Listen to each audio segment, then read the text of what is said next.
Hi, my name is David Grumping. I'm a digital transformation consultant from Docusign's professional services. Today, we're going to go over how to implement use cases using Notary On-Demand, which is our remote online notary offering where we bring the notaries, and it can be used for power of attorneys, deeds, affidavits, lien releases, trust certifications, and many more. We're going to build on template creation skills that you may have already in Docusign. And if you want to bone up on your template creation skills a little bit more, you can head on over to Docusign University, where we have a lot of resources and courses for you, and then come on back. If you're feeling good about your template creation skills already, then we're going to dive on in to how to implement use cases using Docusign Notary On Demand. Okay, the first thing we're going to do is log into our Docusign demo account, and we're going to use demo for launching new use cases, testing them out, training and practicing in Docusign. They're not legally binding documents that we send out using our demo account, and also it doesn't count towards your paid envelopes in your production account. So it's always good to start with demo and then migrate and upgrade into production. If you want to get a Docusign demo account, you can head over to the Docusign developers site today and get one for free. All you need to do is enter a little information, and it's quick and easy to do. The other thing is your production or demo account, whichever one you're using, to launch notary use cases, specifically Notary on Demand, you'll need to have the actual product or feature enabled on your account. So this is something that you'll need to talk to your account rep or your account team in order to get. But assuming you've got that ready, good to go on your demo or production accounts, then we can dive into launching the use case. Again, just talk to your Docusign rep if you are interested in this product, but it is something you need in order to launch use cases in practice with Notary on Demand. Once we're logged into our demo account that's enabled for Notary, we're going to start by creating a template. All right, so I'm just going to head over here and click on Templates, go to the Start button, Envelope Templates, create a template. Okay, so first thing I'm going to do is Docusign Notary. All right, I can add a description if I want, such as when it was last modified or what it could be used for. Then below, I'm going to click on Upload and Browse and select the documents that I want to put into this template, and they are uploading. We're going to put two documents into this template here. The first is a basic information form. This is just a standard information form and it does not need to be notarized. The second document is the power of attorney form, and this is the one we do want to notarize. All right, now it's the best practice that if there's a document, especially a long one, that either needs to be read by the signer and it can take a while, or a lot of information needs to be added and filled in by the signer, that would be a separate form and would be done outside of the notary session by the signer. This gives them plenty of time while there's not a notary waiting to get information they need and input it or read details of a contract, for example. So we're going to set up our envelope and our template that way so that there is that first step. That's going to be a basic e-signer for the basic information form. Again, for inputting lots of information and the signer can take their time. And then the next step will be to notarize the document. You don't have to do it this way. It's just recommended, and it can add to the signer experience. So there's not a notary staring at them while they read terms or go looking to find their driver's license number. So the next thing we're going to do is we are going to add recipients to our routing order. So first I'm going to set a routing order because I want it to go in a specific sequence. So this person is going to be a signer, and they're going to e-sign the document. All right. And instead of just adding a recipient here like I would in adding a second person in the routing order, I'm going to click on this little upside down arrow and then add notary group. And this adds the notary portion of the template. You can see up top here is the notary group. And in this giant rectangle here that's slightly darker gray, this is what we call the notary group. And these are the folks that are going to participate in the notary session. The person on top, the role on top, is always the notary. All right, and I'm going to select notary type. Depending on the plan you have, you may see different options here. You may see something grayed out. We're going to choose Notary on Demand. And then that's all we need to do for the notary role. All right, below we have the signer. So we're going to put signer, and then we're just going to clarify it. Notary. You can have up to 4 notarized signers in a single session. They would all need to be present in that session for the notary to be able to notarize all of their signatures in the document. If you need, you can have multiple notary groups in the envelope or in the template, but today we're just going to keep it simple. We're going to have one notarized signer in addition to the notary. So just to recap, you can have up to 4 notarized signers, that does not include the notary themselves, in the notary session getting their signatures notarized. Okay, just go on below. I'm going to clean up our subject line here. Notary test document. All right, I'm going to fix my spelling there. Okay, so now we have kind of the basic components. We're not going to add any advanced options or anything of the sort. We have the template name, our 2 documents. The first one here, which is the basic information form. This is going to be e-signed, just a standard e-signature step. And then we have the second document, which is the power of attorney. This is what we're going to notarize in the notary session. And then we have our standard e-signature signer. This is going to be the same person, by the way, who's going to get their notary or their signature notarized later on, but they're just going to put in some information ahead of the notary session, make it a little bit of a nicer experience for them. One note, you can have standard e-sign steps ahead of the notary group, but the only e-sign step I would put after the notary group, such as adding a recipient here, would be a CC copy. I would try and avoid, there's some ins and outs and caveats, I would try and avoid putting additional e-sign folks, people who are adding more information to the envelope after the notary group, specifically on the notarized document. If you really need, you can have someone who's signing or adding information after the notary group on the document that was purely e-signed, but not the notarized document. All right, and then I'm going to click on next, but before I do, I just want to call out that this template has been fully built for you and available for download at Docusign University in the template library. We've got this template fully built for you with the routing order, the fields, everything, and you can just grab it at Docusign University. It's free, and you can use it when you're building your own templates and study it and copy anything you need. Again, one caveat, in order to upload this to your demo account or your production account, it just needs to be enabled with Notary On-Demand. Otherwise, you'll get an error when you try and upload this template. All right, back to my template here. I'm going to then just double check everything. It looks fine. We're not going to do any advanced options. It's going to go to next. Okay, so now it's time to tag our document, which means put fields on it. If I look real quick up here, I have 3 roles. So we've got the signer for e-sign, we've got fields for the notary in light blue, and then we've got fields for the signer again for the notary portion in purple. Okay, so we're going to quick add e-sign values. Here are the e-sign fields. Here, the name is going to go down here, and then we're going to put their date of birth. We can put this text field for their phone number and a larger text field for their address. We can make this one 2 lines, just move it over a little bit. Okay, I'm going to move these over here, and I'm going to show you a quick trick. Here I'm going to lasso, so I'm going to hold down the mouse and select all of them with my little lasso there, go over here and justify left. So they all line up nice and neat on the left. I like doing that. Okay, that's the first form, the first document here that we've got taken care of, the standard e-sign step. We've got everything we need here. And so we're just going to go down and start adding fields for the notary portion. So this is going to be slightly different than what you may have done. So first we're going to add fields for the signer, and they're in purple, so this is going to be when the signer is implementing or adding information in the notary portion.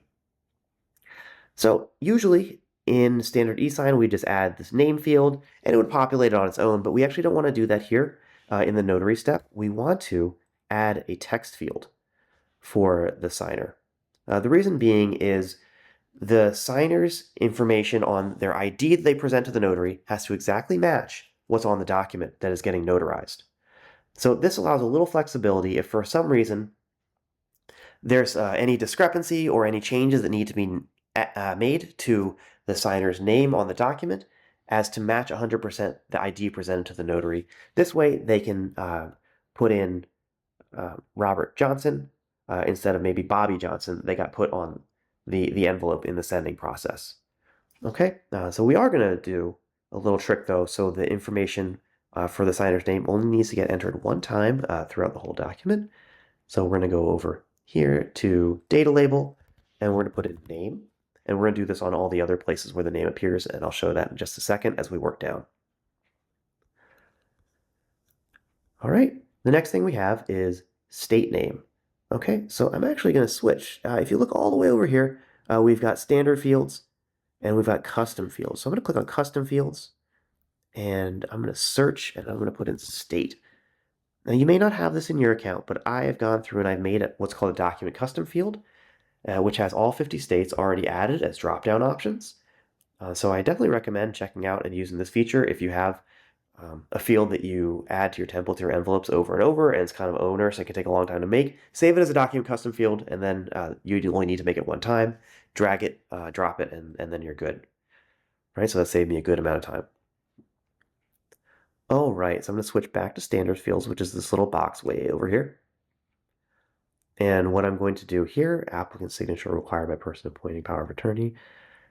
All right, so what I'm going to do is I am going to add a signature field here, and then date sign, which you're probably very familiar with. Okay, then text fields for city.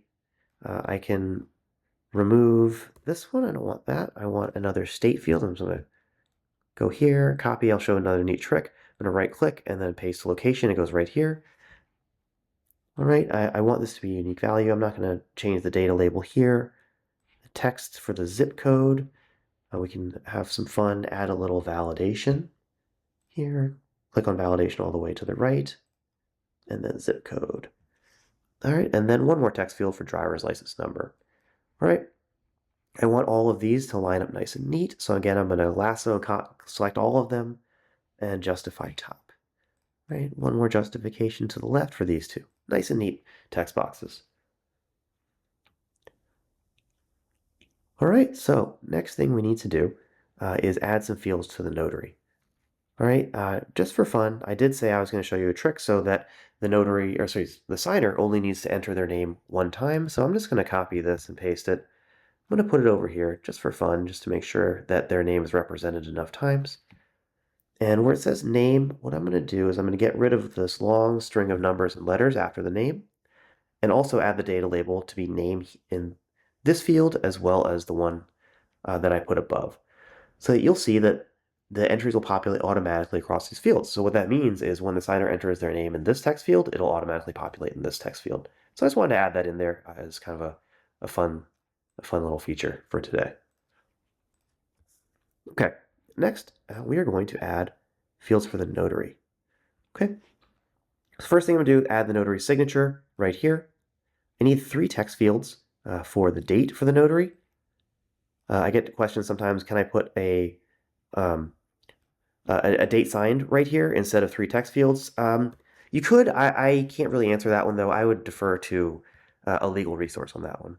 But what I'm going to do is I'm just going to copy and paste these text fields so they get put in. And that was nice and quick.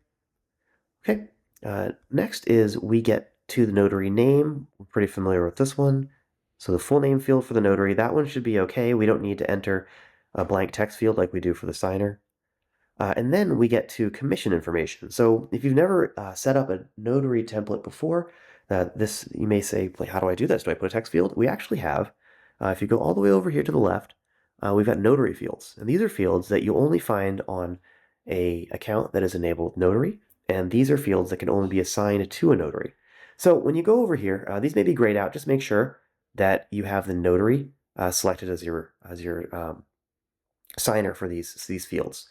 Okay, so my commission expires on, so we have commission expiration here, and then we put state, drag and drop it here, and then county of commission, phone number, get added over here, and this all pulls from the notary's pre-existing notary profile, so this helps speed up the notary session, and this auto-populates for the notary when they have it in their commission already. All right, and the last thing here is the notary seal. Okay, now this looks quite large. The notary seal will be a little smaller than this once the actual seal gets affixed, and it will justify top and to the left. So it'll probably fill up this space about where I'm making a little box with my mouse cursor. All right, the last thing I want to do is for the notary, I want to switch to standard fields and add a text field. So it's really important. Different notaries have different state requirements for adding certain pieces of text.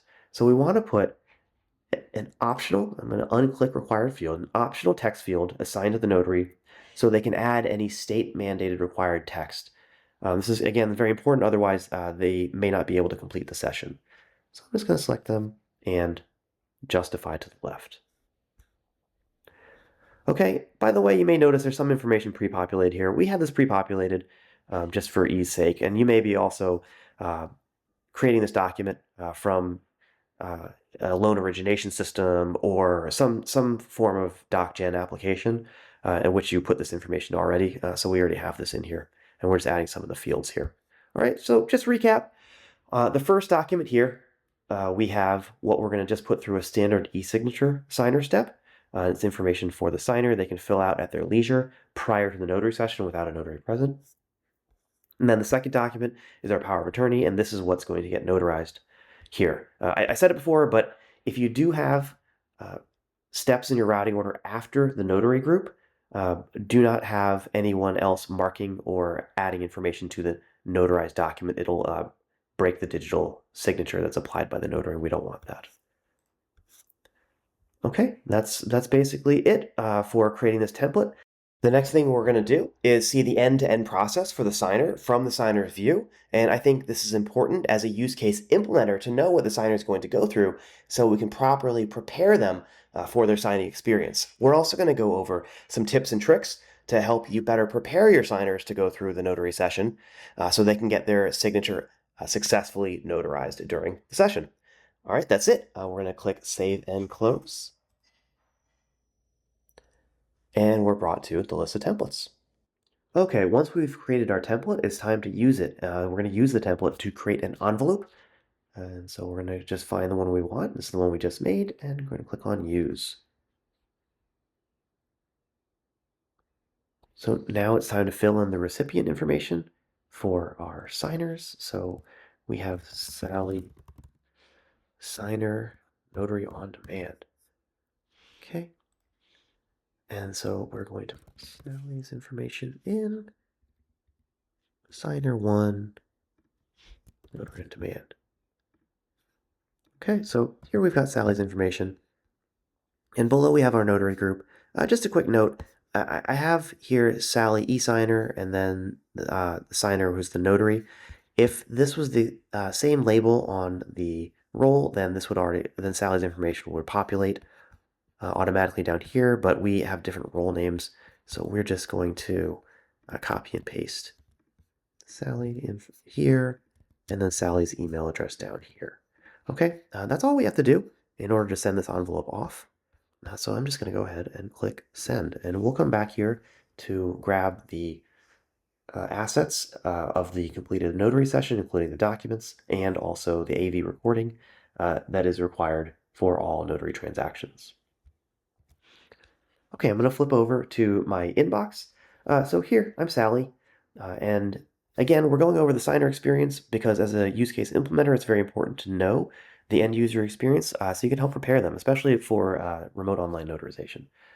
So I'm going to open this email as Sally, and I can scroll through and I can see review the documents. And this is just my standard e-sign step. So I'm going to real quick just go through here, enter my signing session, agree to the ERSD, and continue. So I'm going to put my date of birth. So 12/12/1980, phone number 555-555-566. 123 Old Brick Road. All right, and then that's it. Again, this can all be done if you really want during the notary session, but again, if there's a lot of information to either go through or add, then recommended to do it prior to the notary group. All right, so that's it. I'll go ahead and I've added everything and finish. Okay, so I'm going back to my inbox as Sally, and I have a new email. So it is important if you're going to do this process where you have e-sign and then notary group, two separate steps for the signer, you may want to add some additional information in your subject or in your branding somewhere that differentiates the first email from the second email, just so the signer doesn't think that this is a duplicate and they don't have to do anything with this second email. We want them to know and it to be very clear that we want them to and we need them to take action on both of these emails. Okay, so just a trick I've learned from the trade here, implementing these for customers. So again, it's the same subject. We should probably have a different subject. Um, and it's something that you can play around with if you think that, or you find in your testing that users are a little confused. All right. We can also see now as Sally with my second email, I knew that this was a second email. I was well prepared. I can see a button that says sign with notary, and I can also see some information here that prepares me for the notary session. And it is important to let your signers know whether it's here or offline. I recommend offline, where you can tell them you're going to be getting 2 emails if that's the way you end up setting your use case up. But you also need a valid government issued photo ID to log into the session, the last 4 digits of your social security number. Something that's not listed here, you need strong internet connection. It's better that the users are on a stable Wi-Fi opposed to data on their phone. But if they have to be on their phone or on data, then they are in a strong connection area. So they have strong data on their phone. Otherwise, it'll be tricky to get the notary session completed. All right, so it's another thing you definitely want to prepare your signers for. They're also going to be passing and having to go through a knowledge base authentication portion to get into the session, which is part of the two-factor authentication portion that we'll see in a minute. The other piece, when you're preparing your signers to go through the notary session, you want to maximize their ability to successfully get their signature notarized. And so there are 4 questions that we have here that the notary will ask the signers prior to the actual notarization. So the first is, are you participating in today's notarization of your own free will? The second is, have you read and do you understand the contents of the document or documents you're about to sign? The third is, do you agree to the use of electronic signature to sign the document or documents? And 4, do you understand and agree that by signing the document or documents, you're legally bound to the terms of the document or documents? So the signer must answer yes to all of these in order to proceed with the notarization. So it's really important for us as the use case implementers to adequately and properly prepare our signers to be ready for these questions such that they can get their signature notarized.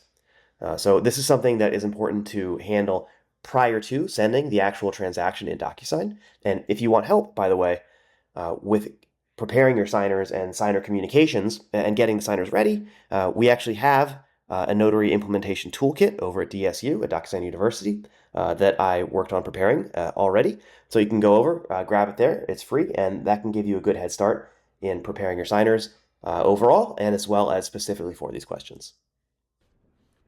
Okay, so now that we've gone over all of the signer prep, it's time to, as Sally the signer, sign with a notary. All right, so I'm Sally, I'm ready to go, and I'm going to go through and sign this document here.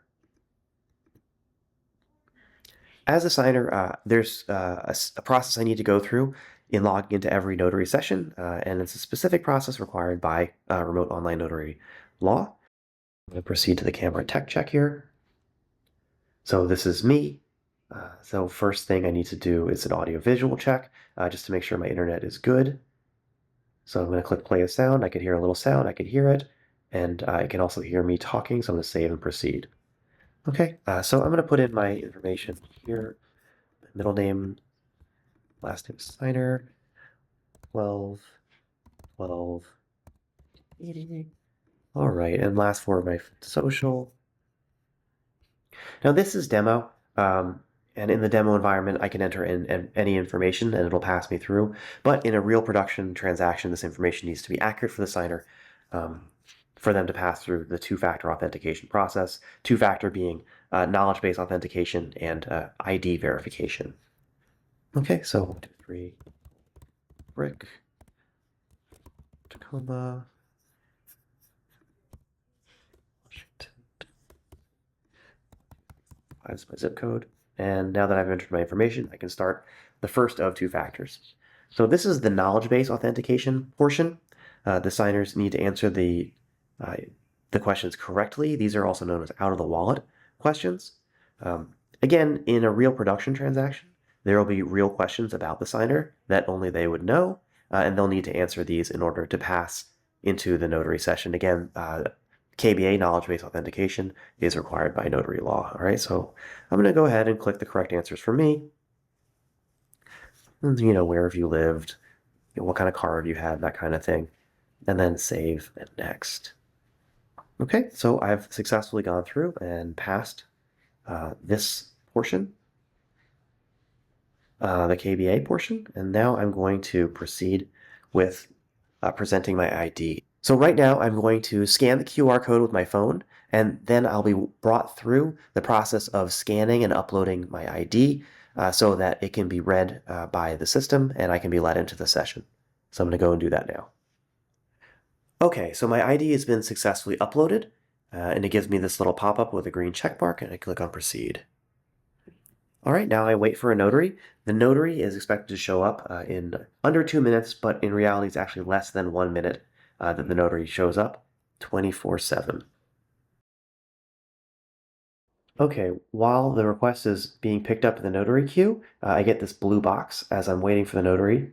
Again, it takes about 1 minute, a maximum of 2 minutes for the notary to pick up a notary session to notarize the signer's document.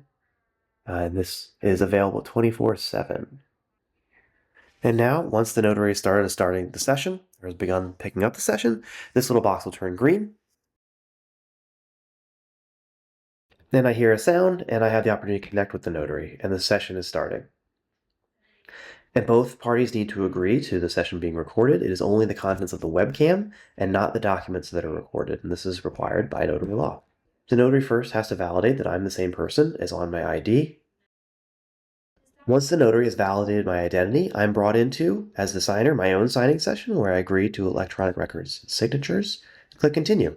I can see the information that I entered prior in the previous e-sign portion of the envelope, and I'm going to scroll down to the notarized portion.